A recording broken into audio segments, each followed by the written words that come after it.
दोस्तों काफ़ी महत्वपूर्ण खबर है। बिहार में आउटसोर्सिंग पे कार्यरत बेल्ट्रॉन से जितने भी कर्मचारी होंगे, data entry operator, stenographer, IT boy, IT girl और निम्न वर्गीय लिपिक और आशु लिपिक, आप लोग का सैलरी में जो है बढ़ोतरी की जाएगी। सामान्य प्रशासन विभाग से एक ऑफिशियल पत्र जारी किया है, आगे यहाँ पे समझ लेंगे। और ख़ास करके जो बेल्ट्रॉन से कार्यरत है, तो आप लोग का जो सैलरी अब बढ़ोतरी होने वाली है, तो कितना बढ़ोतरी होंगे आगे यहाँ पे समझ लेंगे। और हम बात करेंगे कि बेल्ट्रॉन से जो उर्मिला अभी कनेक्ट है, इसके बारे में भी समझ लेंगे कि उर्मिला का क्या महत्वपूर्ण है। यहाँ पे इस पेपर कटिंग के माध्यम से समझ लेंगे। यहाँ पे समझ लेंगे 16 जनवरी 2025 का ये लेटर है और जानकारी दी गई है यहाँ पे कि बेल्ट्रॉन से सेवा प्राप्त विभिन्न विभागों कार्यालय में कार्यरत आईटी व आईटी गर्ल के मानदेय पुनरीक्षण के संबंध में निर्देशानुसार उपयुक्त विषय के संबंध में कहना है कि प्रसंग वर्णित अभी आवेदन जो आपको संबोधित है कि मैं आवेदनकर्ता जो बेल्ट्रॉन के माध्यम से नियोजित आईटी व आईटी गर्ल का कहना है कि उनके मानदेय का अंतिम पुनरीक्षण सूचना एवं प्रौद्योगिकी विभाग के आदेश ज्ञापन संख्या इतना इतना 4/7/2018 द्वारा किया गया है। तद अनुसार उनका मानदेय जो है यहाँ पर भी मिल रहा है 16,118। जो आईटी व आईटी गर्ल है, इन लोग का भी सैलरी जो मिल रहा है 16,118 रुपया निर्धारित है, जिसके फलस्वरूप कटौती के उपरांत उन्हें 10,800 रुपया शुद्ध मानदेय प्राप्त होता है। मतलब जो आईटी व आईटी गर्ल है, इन लोग को जो मतलब सैलरी है वो 16,000 कुछ रुपया, जिसमें जीएसटी काट के इन लोगों को 10,800 रुपया शुद्ध मानदेय प्राप्त होता है। आवेदन का पुनः कहना है कि महंगाई के कारण उन्हें जीवन यापन एवं पारिवारिक दायित्वों के निर्वहन में कठिनाई हो रही है। उनका अनुरोध है कि उनके मामले में सहानुभूतिपूर्वक विचार करते हुए उनके मानदेय का पुनरीक्षण कर समुचित मानदेय निर्धारित करने की कृपा की जाए।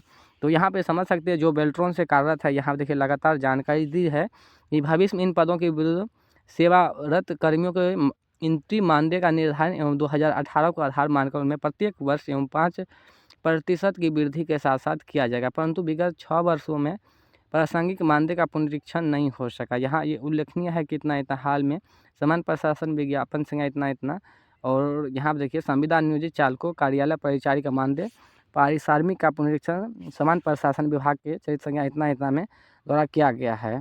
उक्त वर्णित स्थिति में बेल्ट्रॉन के माध्यम से विभिन्न विभागों में आउटसोर्सिंग के माध्यम से नियोजित आईटी व आईटी गर्ल के मानदेय में पुनरीक्षण किए जाने पर विचार किया जाना होगा, परंतु नोडल विकास होने के फलस्वरूप उक्त कार्रवाई सूचना प्रौद्योगिकी विभाग द्वारा ही किया जाना नियमस्त होगा। यहाँ पर देखिए साफ तौर पे जानकारी दी गई है कि जो आउटसोर्सिंग पे यहाँ पर देखिए कार्यालय परिचारी जो भी है, इन लोग को 2018 पद के अकॉर्डिंग जो है इन लोग को समय निर्धारित हो जाते हैं, पुनरीक्षण हो जाते हैं सैलरी। लेकिन जो बेल्ट्रॉन आईटी व आईटी गर्ल है, तो इन लोग को अभी भी कोई सैलरी पुनरीक्षण अभी तक नहीं किया है। तो समान प्रशासन विभाग से ये पत्र जारी किया है कि जल्द से जल्द इन लोग को सैलरी में जो है पुनरीक्षण किया जाए।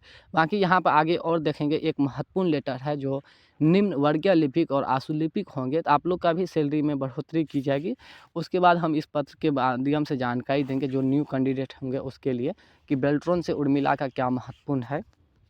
यहाँ देखेंगे एक और पत्र जारी किया है समान प्रशासन विभाग से 9 जनवरी 2025 को, और इसमें जानकारी दी गई समान प्रशासन विभाग बिहार पटना के संकल्प संख्या इतना इतना दिनांक 22/1/2021 में निहित प्रावधान के आलोक में संविदा के आधार पर नियोजित आशु लिपिक और आशु टंकक एवं निम्न वर्गीय लिपिक के मानदेय पारिश्रमिक का पुनर्निर्धारण के संबंध में यहाँ देखिए निर्देशानुसार उपयुक्त विषय के संदर्भ में कहना है कि समान प्रशासन विज्ञापन संख्या इतना विभिन्न विभागों एवं कार्यालयों में रिक्त पद के विरुद्ध संविदा के आधार पर नियोजित कर्मियों की सेवा संबंधित बिंदुओं एवं नियोजन की प्रक्रिया के संबंध में राज्य सरकार का निर्णय संसूचित है। उक्त संकल्प संख्या इतना में ऐसे संविदा नियोजित कर्मियों के पारिश्रमिक मानदेय का निर्धारण पुनरीक्षण हेतु विकास आयुक्त की अध्यक्षता में समिति का प्रावधान किया गया है। उक्त प्रावधान के आलोक में मानदेय के निर्धारण पुनरीक्षण हेतु प्रशासनिक विभाग के अपर मुख्य सचिव, प्रधान सचिव और सचिव को समिति का सदस्य सचिव नामित किया गया। अतः यह कार्यवाही सामान्यतः प्रशासनिक विभाग द्वारा ही की जानी है, परंतु संविदा पर नियोजित आशु लिपिक, आशु टंकक एवं निम्न वर्गीय लिपिक सभी विभागों में पद स्थापित है। अतः प्रत्येक विभाग में संविदा नियोजित आशु लिपिक, आशु टंकक एवं निम्न वर्गीय लिपिक के मानदेय में निर्धारण पुनरीक्षण में एक रूपता बनाए रखने के लिए समान प्रशासन विभाग के स्तर से ही अपेक्षित कार्रवाई करने की अनुशंसा विकास आयुक्त की अध्यक्षता में गठित समिति द्वारा की गई है। और यहाँ देखिए जानकारी दी गई है नीचे में जो आप लोग को सैलरी जो निर्धारित किया है, यहाँ पे समझ लेंगे नीचे में कि विकास आयुक्त की अध्यक्षता में परिचालन विधि से संपन्न बैठक में वित्त विभाग के परामर्श के आलोक में यहाँ पर देखिए विचारोपरांत समान प्रशासन विभाग के संकल्प संज्ञा इतना 18/7/2007 अथवा ज्ञापन संज्ञा इतना 22/1/2021 के प्रावधानों के तहत सभी विभागों कार्यालय में संविदा नियोजित आशुलिपिक आशुटंकन एवं निम्न वर्गीय लिपिक का मानदेय पुनः निर्धारित करने की अनुशंसा की गई है। आशुलिपिक आशुटंकन के रुपये 30,000 प्रति माह 8/9/2023 के प्रभाव से मिल रहा है। जो अभी आशुलिपिक होंगे और आशुटंकक होंगे इस लोग को 8/9/2023 के पुनरीक्षण के बाद से जो है अभी 30,000 इन लोग को मिल रहा है। और यहाँ देखिए निम्न वर्गीय लिपिक जो होंगे 25,000 प्रति माह 1/12/2024 के प्रभाव से मिल रहा है। अतः अनुरोध है कि उपयुक्त कंडिका 4 में वर्णित अनुशंसा के आलोक में अपने नियंत्रणाधीन कार्य संविदा नियोजित आशुलिपिक आशुटंकन एवं निम्न वर्गीय लिपिक का तद अनुसार पुनरीक्षण मानदेय का आदेश शीघ्र निर्गत करने हेतु अपेक्षित कार्यवाही सुनिश्चित की जाए। यहाँ देखिए फिर से जो है आप लोग को सैलरी में जो है पुनरीक्षण की जाएगी। 2024 के अकॉर्डिंग जो है आप लोग को जो सैलरी पुनरीक्षण हुआ था तो उसके अकॉर्डिंग 30,000 मिल रहा है। और फिर से जो है सैलरी पुनरीक्षण को लेकर समान प्रशासन विभाग से लेटर जारी किया है। जल्द ही फिर से नया सैलरी जो है निर्धारित किया जाएगा आप लोग का, ठीक है, जो अभी आउटसोर्सिंग एवं संविदा पे कार्यरत है। आगे समझ लेंगे जो अभी यहाँ पे ये पेपर कटिंग के माध्यम से जानकारी दी गई है कि बेल्ट्रॉन उर्मिला के गिरवी है, इसके बारे में समझ लेंगे कि उर्मिला का क्या महत्वपूर्ण है बेल्ट्रॉन के लिए।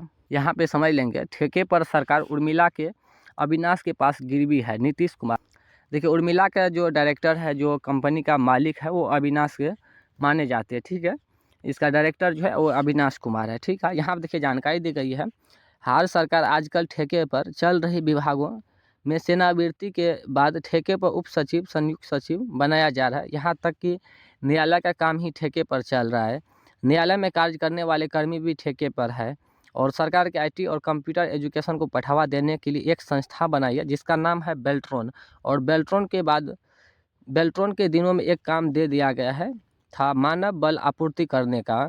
बेल्ट्रॉन लगभग 20 वर्षों से ये काम करती आ रही है, लेकिन आज मानव बल ठेके का कई रूप हो गया है, जैसे शिक्षा, आवास सहायक, रोजगार सेवा और टोला सेवक आदि काम सरकार डायरेक्ट ठेके पर देती है। दूसरा है सरकार मानव बल आपूर्ति ठेका आपूर्ति और आउटसोर्सिंग कंपनियों को दे दिया। यहाँ से शुरू होता है पैसा कमाने का खेला। इस खेल में विभाग के अधिकारी मंत्री से लेकर दलालों तक का पूरा जाल होता है। आउटसोर्सिंग का इस खेल में बेरोजगारों की फौज से वसूली होती है। इस वसूली का हिसाब बहुत ही ईमानदारी से सभी लोगों में बांटता है।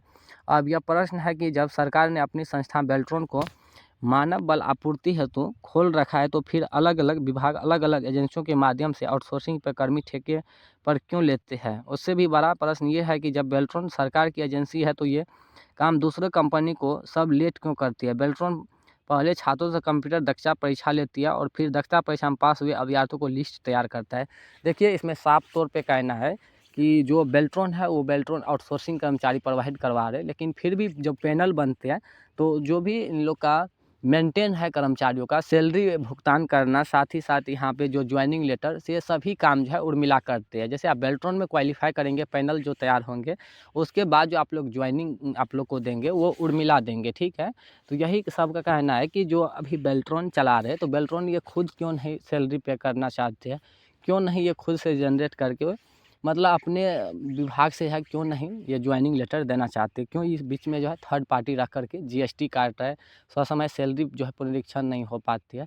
तमाम तरह के सवाल है। और सबसे महत्वपूर्ण है कि जो बेल्ट्रॉन एक संस्थान है आउटसोर्सिंग का, तो क्यों बिहार में इतने सारे प्राइवेट एजेंसी को आउटसोर्सिंग से बहाली ले रही है। और साथ ही साथ इसमें साफ तौर पर कहा गया है कि जो यहाँ पे आउटसोर्सिंग कर्मचारी प्रोवाइड करवा रही है, मोटा रकम लेकर प्रोवाइड करवा रही है। तो कहीं न कहीं साफ तौर पे कहना है कि जो बेल्ट्रॉन के जो कर्मचारी है ये पूरा मतलब जो एग्ज़ाम है, इन लोग का एग्ज़ाम जो सीबीटी होता है वो टीसीएस के द्वारा होता है। तो सभी प्रक्रिया जो है काफ़ी सरकारी के तरह होती है। तो साफ तौर पर ज़ाहिर-सी बात है कि बेल्ट्रॉन के जो भी कर्मचारी है तो बेल्ट्रॉन को खुद जो है ये मैनेजमेंट करना चाहिए, ना कि बीच में थर्ड पार्टी रख के उर्मिला को।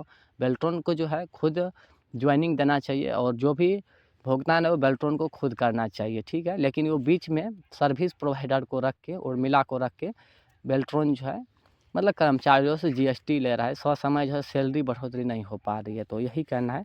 बाकी भ्रष्टाचार के ऊपर आप लोग को क्या कहना है आप कमेंट करके पूछ सकते हैं। धन्यवाद।